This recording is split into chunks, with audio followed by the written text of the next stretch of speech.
Senate will come to order. I ask all present to please rise and join me as we recite the Pledge of Allegiance to our flag. I pledge allegiance to the flag of the United States of America and to the republic for which it stands, one nation, under God, indivisible, with liberty and justice for all. Today's invocation will be offered by the Reverend Emmanuel Essie, Bethesda Church of God in Brooklyn. Thank you, thank you. Heavenly Father, we give thanks for our state government. We are praying today for Governor Honorable Como, Majority Leader John Flanagan, and Assembly Speaker, and all the senators in the House. Give those in authority wisdom of decision, and help them to think clearly, grant them discernment and common sense so they will be strong and effective leaders. Help them and to lead and govern and with integrity, and may their integrity guide them and keep them on track. Be merciful to give us leaders who are spirit-filled and follow our principles. Direct their step and according to your word, for this decision have a great impact in our life. I pray for all men and women have an authority over us in any way, for that your spirit open them and make your word known to them. Cause them to be men and women of integrity and obedient, concerning us that they may lead quiet and a peaceable life in a godliness and a honesty. Let wisdom enter their heart, and let knowledge be pleasant to them. Let discretion preserve them, and understand keep them, to deliver them from the way of evil and from evil men. Make their heart and ears attentive, godly counsel, doing what is right in your sight. Let your upright dwell in our government. Cause there be a shaking in all areas. Cause the wind of your spirit to float in this state and revive the work in the midst of us, a wise and intercessor of this state, to pull down stronghold over this state, and let the glory of the Lord be revealed. Amen.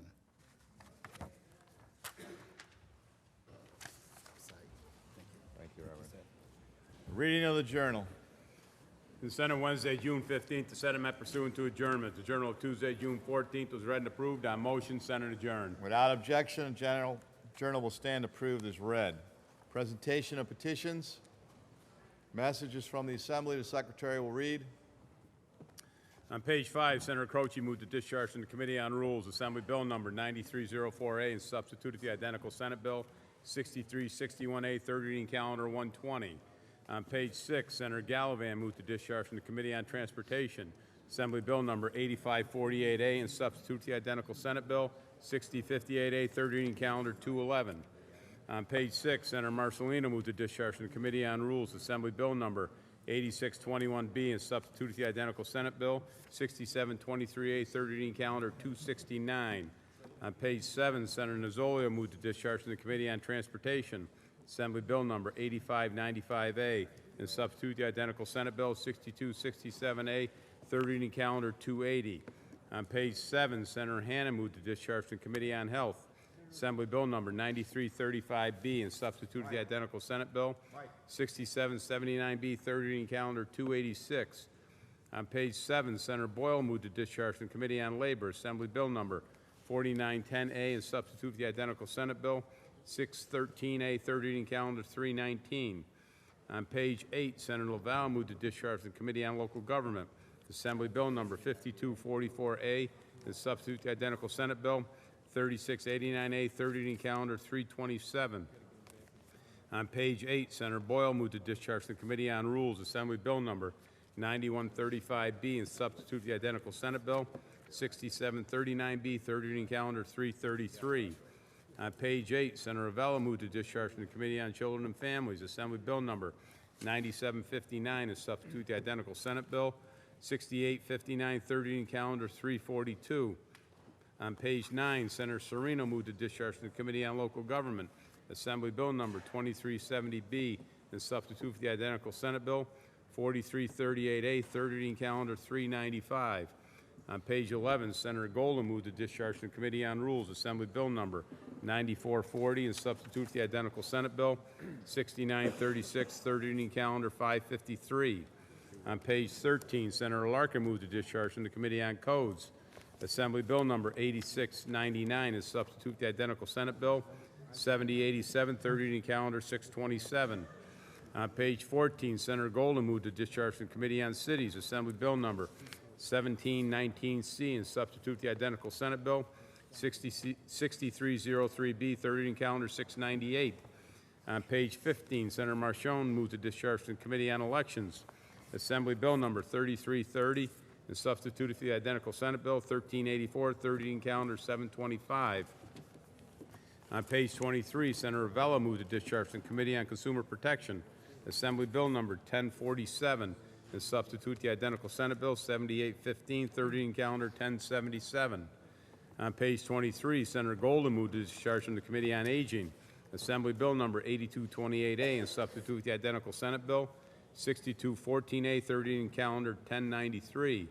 On page 26, Senator Hannan moves to discharge from the Committee on Rules, Assembly Bill Number 10547, and substitute the identical Senate Bill 6799, third reading calendar 1178. On page 30, Senator Martins moved to discharge from Committee on Local Government, Assembly Bill 10022, and substitute the identical Senate Bill 7869, third reading calendar 1310. On page 32, Senator Ransenhofer moves to discharge from the Committee on Rules, Assembly Bill Number 10365B, and substitute the identical Senate Bill 7913B, third reading calendar 1331. On page 33, Senator O'Mara moved to discharge from the Committee on Housing and Construction, Assembly Bill Number 9614A, and substitute the identical Senate Bill 7669, third reading calendar 1356.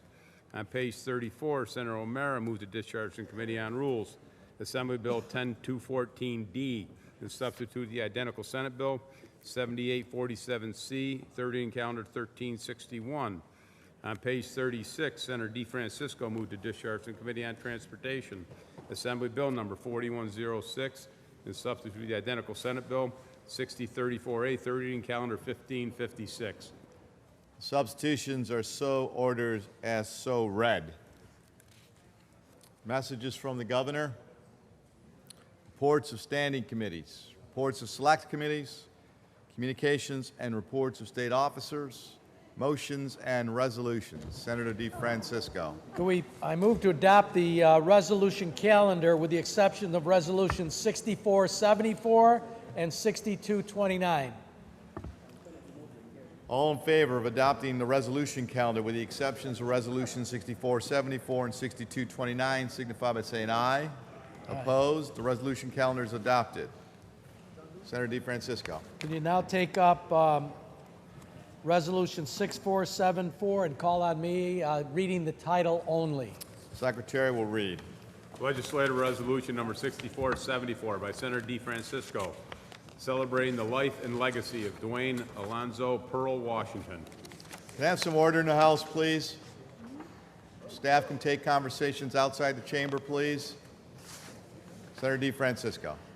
Yes, in April we had a terrible tragedy to all Syracuse University fans and all Central New Yorkers and, quite frankly, all New Yorkers in the death of Dwayne Pearl Washington. Pearl Washington played basketball in Brooklyn. I believe he was from the Brownsville area of Brooklyn and became an absolute legend, so that I think it was 1983, he was the #1 ranked player in the country. So he obviously could have played anywhere he wanted to play. And fortunately, he decided to play at Syracuse, which really started the modern era at Syracuse University, which has been a powerhouse nationally ever since. He was an amazing player, and I'm not going to get into all his exploits, but he was just the most exciting player you'd ever want to see. He actually he played 3 years before he went pro. The 3 years he played, he was first team All-East all 3 years. His final year, he was an All-American, and he was the Rookie of the Year his first year. He had every honor you could imagine. But that doesn't describe the excitement he brought. Nobody could handle a ball like he could. Nobody could get a crowd going like he could. And Joe Messino, who's up at the desk up there, reminded me of a game, which actually is in the resolution, when they played Boston College. And I was at that game. The clock was running down, and Pearl took a half-court shot for the winning shot. There was pandemonium in the massive Carrier Dome, and that was just one example of what he was able to accomplish. But the most important thing, after playing basketball for Syracuse for the 3 years and going pro, he came back to Syracuse, and he was involved in every charity that you could possibly imagine. He was so quiet and humble, you would think he never accomplished anything in his life. He would talk to everyone that came up to him, who adored him for all his exploits at Syracuse University. He never would shun anybody. He would go to parties, private parties that I was at, where he'd just sit there at a table talking to people and giving autographs. Unlike many of the professional players today, that there's a cost for everything. Amazing person, horrible loss. He had brain cancer, which was operated on many years ago, but it came back. And he fought everything off. He couldn't fight this off. So I just wanted to recognize Dwayne Pearl Washington in this chamber because of what a profound effect he had on residents of the state of New York and, quite frankly, everyone. We're all going to miss Pearl. Thank you, Mr. President. Thank you, Senator DeFrancisco. Senator Hamilton. Yes, Mr. President, I rise to also pay my respects to Dwayne Pearl Washington. I want to thank Senator DeFrancisco for acknowledging him. I actually watched him play at Syracuse. I pledged Omega Psi Phi fraternity at Syracuse. He was a dynamic young man.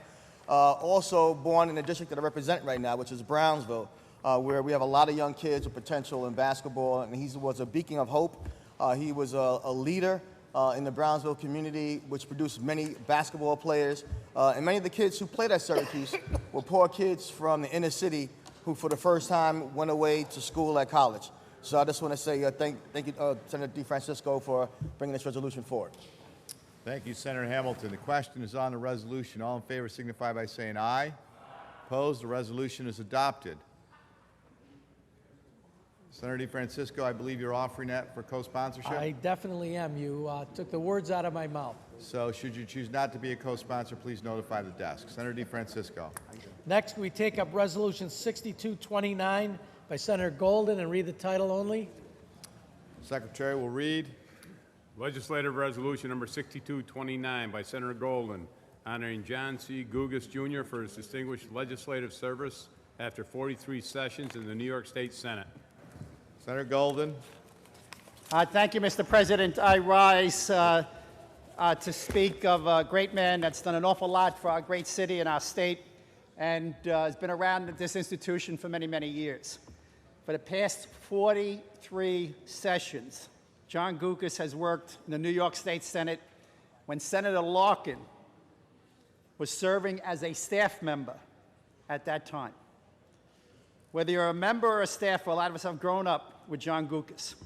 He was always there to offer his insight, his advice, and he has achieved real results for the people of this great state and for the great people of the city of New York. And he is a true part of the Senate family. Starting out as an intern, working for Senator Frank Padovan at that time, and then somehow he got stuck with Golden. God bless him. He's done an outstanding job for me and for Frank Padovan.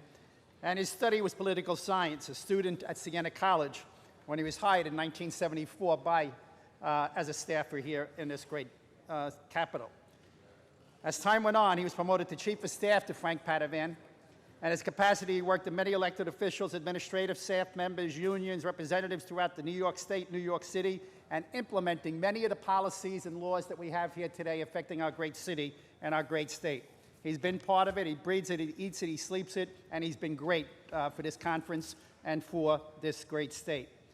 After 38 years of dedicated service, this poor guy retired from his position of Chief of Staff to his friend and mentor, Senator Padovan. And in 2010, I was blessed to be able to have him for the last 5 years as a part-time, but as an advisor on policy issues affecting New York State and New York City. And he's been a wealth of knowledge for me and for this body. John has been invaluable to me in bringing with him a wealth of knowledge and understanding of New York City and the issues, as well as the great institutional knowledge of this House. John has also been married to a great woman for 36 years. She's a saint, Mary Pat. He has 2 daughters, Melissa and Andrea, and now 2 very enticing reasons not to want to work anymore. And they are called his 2 great-grandchildren, Ronan and Ava, whom, if it wasn't for them, I might be able to hang on to him and get to 45 years, but I'm still, I don't think I'm going to be able to do that. I feel sorry for his poor wife because he's going to be home now, but I believe he has done a great job at bringing up a great family and at the same time balancing his career here at this wonderful, wonderful legislative body. While he may not be spending time on the Senate floor with us as he once did, he will always be part of the great Senate family. He will truly be missed. John, but after 43 years, 43 sessions, well deserved. And I thank you for your insight, for your guidance, for your friendship, and for all that you've been able to accomplish, and the many different administrations that you've worked through with the city as mayor and the different governors, and it's really been a great, great ride. Thank you for your service. God bless you and your family. Onward and upward. More grandchildren. Keep yourself busy. Ladies and gentlemen, please rise and give this good man a round of applause as he departs us. A great work that he's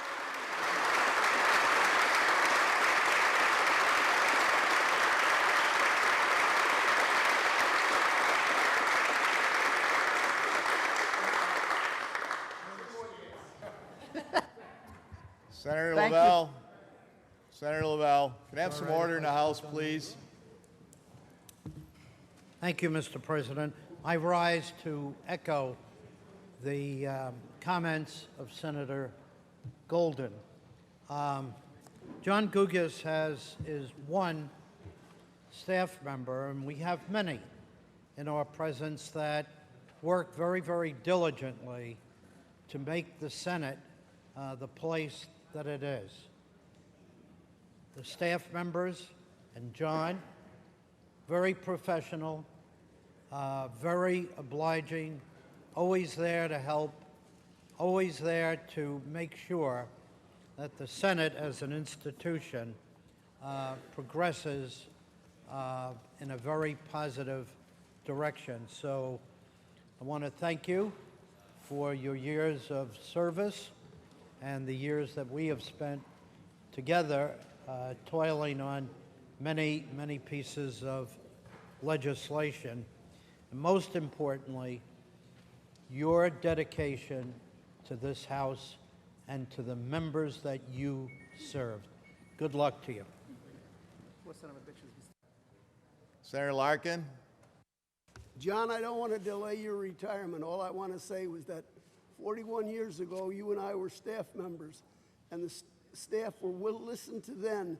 The staff were listening today, and you're a model for every staff member here because you always put the needs of the Senate and the needs of the people of the state of New York before your own personal needs. Thank you, and God bless you in your retirement.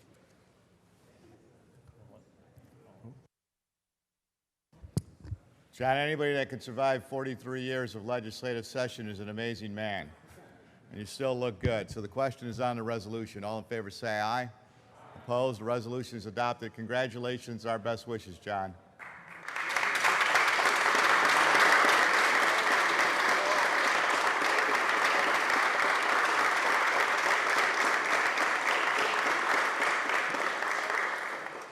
Senator DeFrancisco. Could we please open it up for co-sponsorship? Reso is open for co-sponsorship. Should you choose not to, please notify the desk. Senator DeFrancisco. Could you now take up previously adopted Resolution 6231 by Senator Squadron, read the title only, and call on the senator to speak? The secretary will read, and again, I'm going to need some order in the chamber. It's difficult for the stenographer to be able to hear the conversation, so please cooperate with us. Secretary will read. Legislative Resolution Number 6231 by Senator Squadron, commemorating the 130th anniversary of the dedication of the Statue of Liberty. Squadron. Thank you, Mr. President. You know, in my district, I represent about 319,000 people. The most famous one has never voted for me or against me. lives alone on an island in the middle of New York Harbor. Of course, it's the Statue of Liberty, which this year is turning 130 years old. Also, my oldest constituent. The Statue of Liberty was first envisioned in the end of the 19th century as a symbol of liberty, of course, emanating outwards from these shores, from this nation that was still quite young, to the rest of the world. The first conception of the Statue of Liberty was the idea that the example that our country sets and that our country is ever renewing and improving on of opportunity and liberty is a critical example and hopefully a shining light for the world. Over the next 25 or 30 years, the symbol transformed.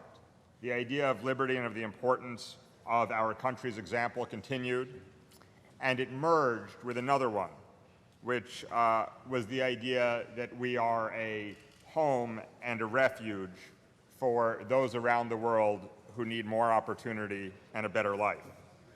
That was driven by the poem of Emma Lazarus, The New Colossus, that is now etched on the pedestal of the Statue of Liberty. She was inspired in writing that poem by the plight of Jewish refugees suffering the danger and indignities of pogroms in Russia and throughout Eastern Europe. Standing in the harbor, it was inevitable the statue would become a symbol of immigration because so many immigrants, so many of our forebears, traveled past it and their first entrance into this nation on their way to Ellis Island or Ward's Island. And that was true of my grandparents at the end of the 19th century and the beginning of the 20th, coming here as young children on ships. And their first vision of this country after they went through the Narrows was the statue standing in the harbor, symbol that they spoke about through their lives and an inspiration throughout their lives. At the 100th anniversary of the Statue of Liberty in 1986, I was fortunate enough to be down in Lower Manhattan and to watch the extraordinary centennial fireworks celebration with my family, my father, my grandparents' son, and my siblings. And that symbol, even for a 6-year-old, of a really meaningful, timeless welcoming in this country was as powerful then as it had been when my grandparents came through the harbor.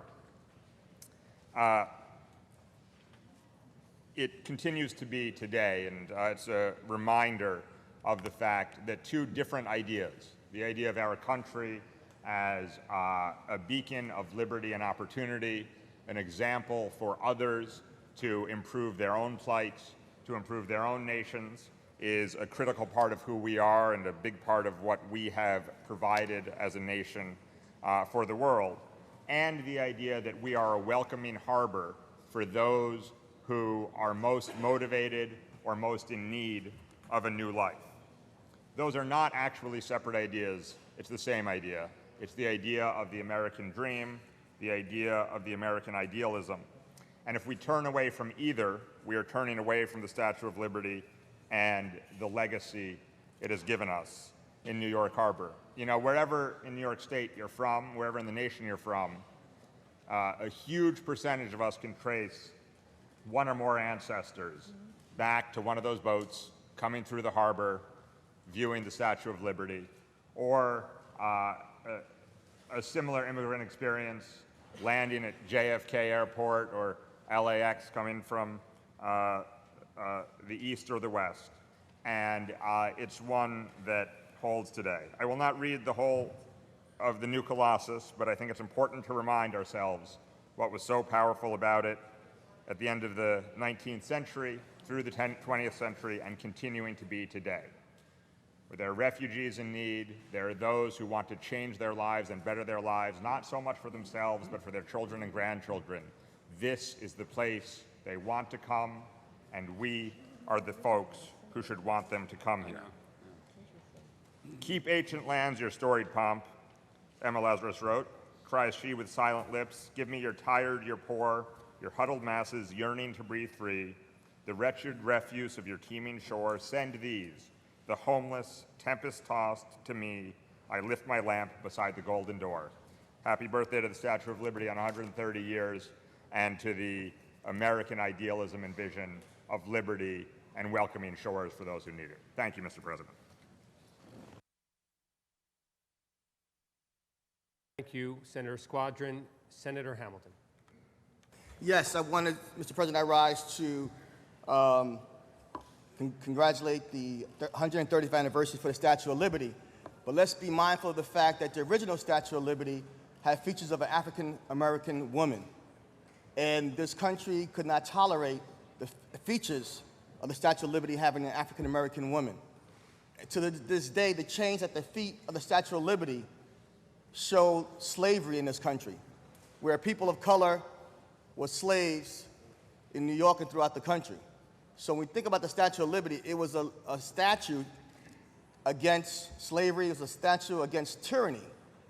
And the original Statue of Liberty, with the African features, is now in St. Martinique. So as we celebrate the 135th anniversary for the Statue of Liberty, let's not negate and leave out the facts that the original Statue of Liberty did have African features.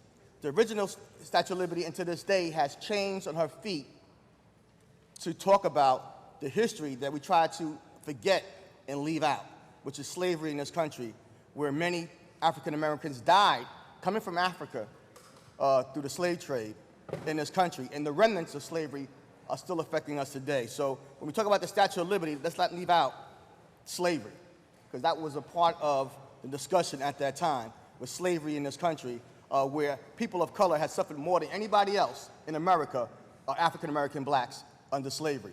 So as we talk about the story of the Statue of Liberty, we must not forget the hardships that many people of color have suffered in this country, from dying across the Atlantic Ocean and to this day still feeling the effects of slavery. So I wish one day we would acknowledge the original Statue of Liberty that had African features, and we had the original, and also not forget that slavery was a part of this country. Thank you very much. Senator Savino. Mr. President, I want to thank my colleague, Senator Squadron, for bringing this resolution. Like most New Yorkers, we tend to take the Statue of Liberty for granted. If you live close enough to it, you see it every day. In fact, I can see it from the window of my office. People in Lower Manhattan can see it. People in New Jersey can see it. If you're in Brooklyn, you can see it from everywhere. And she is, in fact, that welcoming symbol of, of immigration. In fact, she didn't start out that way, as Senator Squadron talked about. She was a symbol of liberty. She was a gift from France. And as most young students in New York, you get to take that trip to the Statue of Liberty when you're in grade school, and you do the tour, and you kind of chalk it off on your bucket list, and you've been there. And then you forget about it. In the last 6 months, I've had the opportunity to visit the statue twice. I had relatives visiting, once from Italy and once from Scotland. And I took them to the Statue of Liberty and to Ellis Island. And to those of you who haven't had that trip back since you were in grammar school, I encourage you to go back. It is amazing what has happened there in the past 30 years since the centennial, the efforts that have gone into the new museum at the Statue of Liberty. It is an incredible learning experience, and most importantly, the experience at Ellis Island. At this moment in our history, to see where we were in our immigration patterns, it is so profound, because we are in fact reliving many of those things. In good times, we open our doors. In bad times, we tend to shut them hard. We welcome people, we reject them. That is the pattern of this great nation, but we are we will always be that welcoming nation in spite of what goes on here. And I hope that all of us during this summer, take a shot, go down there, get on the boat, go to the Statue of Liberty, see her again for the first time with new eyes, see the new museum, go to Ellis Island, find where your family came from, whether they came here willingly or not, kind of reflect on who we really are as a nation, take that opportunity. So I want to thank Senator Squadron for reminding us about that great lady in the harbor and what she really means to all of us. Thank you, Senator Savino. This resolution was previously adopted on June 15th. Thank you to Senator Squadron for bringing it before us. Certainly appropriate. The resolution is open for co-sponsorship. If you do not wish to be a co-sponsor, please notify the desk. Senator DeFrancisco. Can we open it for co-sponsorship, please? Or have you already done that? Just did it. Okay. Next, if we could take up the non-controversial reading of today's calendar. Secretary will read. Calendar number 102 by Senator Laval, Senate Print 218A, enacting the education law. Last section. Section 2, this act to take effect on the 1st of August. Call the roll. Addabbo, Flanagan, Klein, Stewart, Cousins, Young.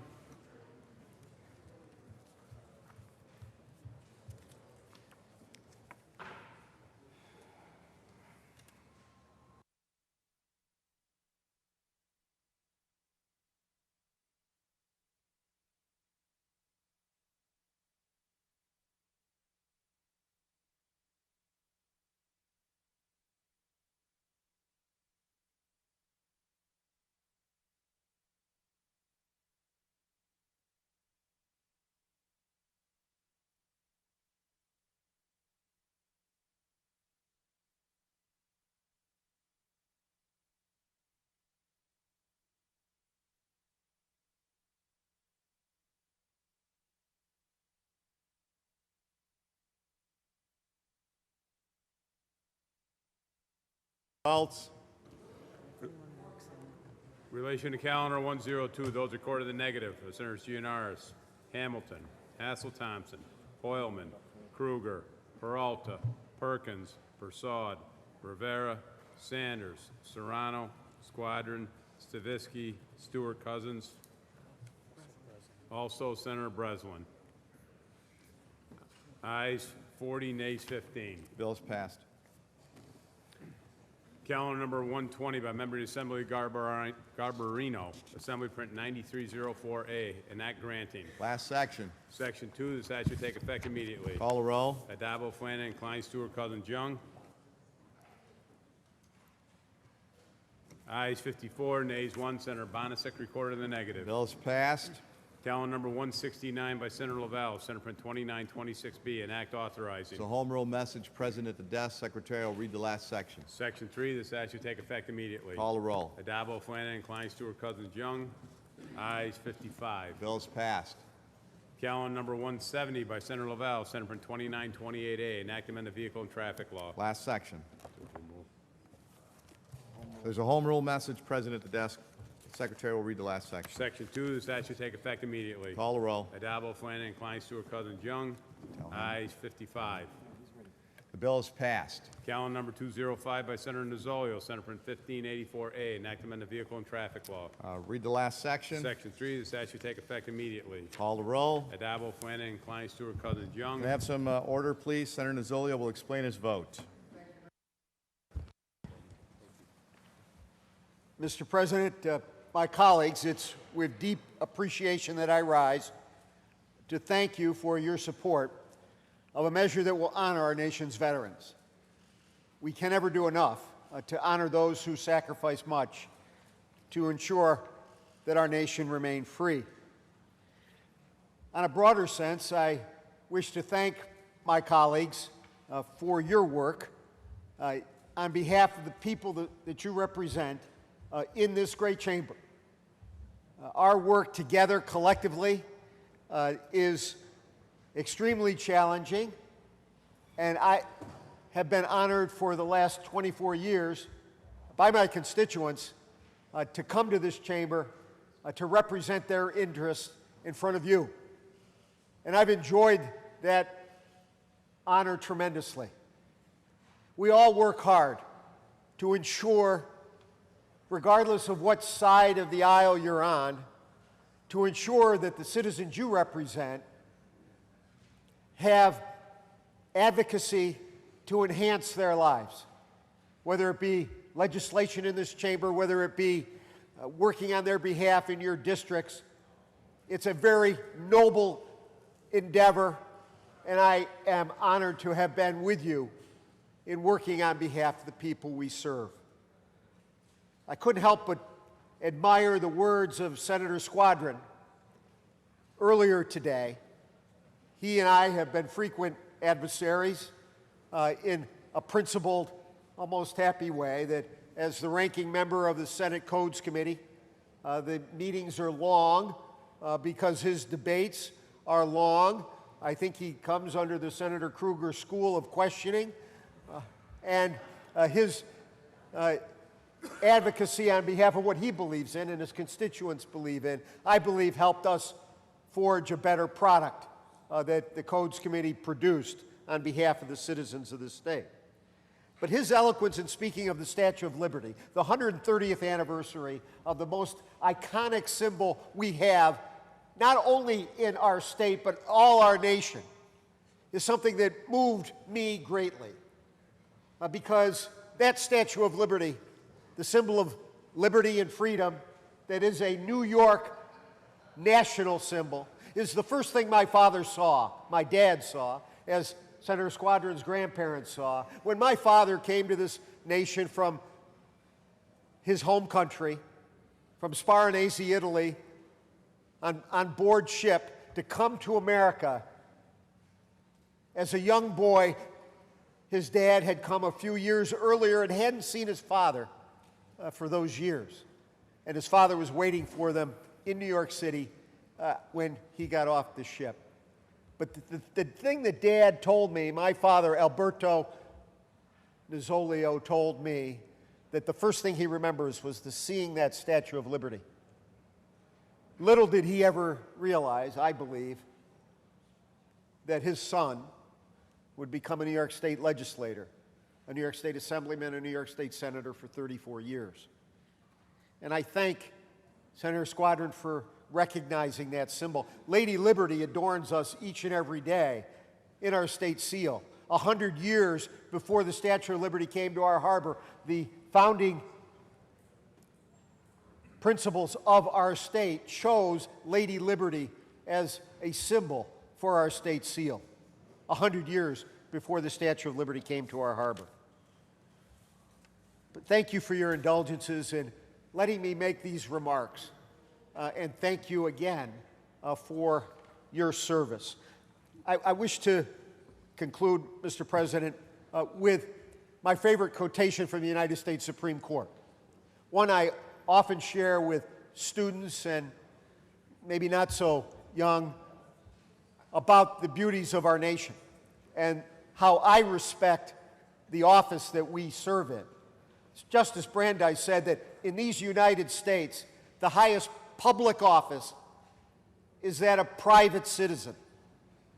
And that has been my watchword, Mr. President, in representing the citizens I serve, that my office as an assemblyman and as a senator was not the highest office of this land. The highest office of this land is private citizen. And in a few months, I'll be joining and moving to that highest office. But before I do, I wish to tell you how much I am honored by knowing my colleagues and working with them. It is indeed the highest honor that we can enjoy in this state is serving in the New York State Senate. Thank you, Mr. President. Thank you, Senator Nizzolio. It will be recorded in the affirmative, and we thank you again for your service. Results.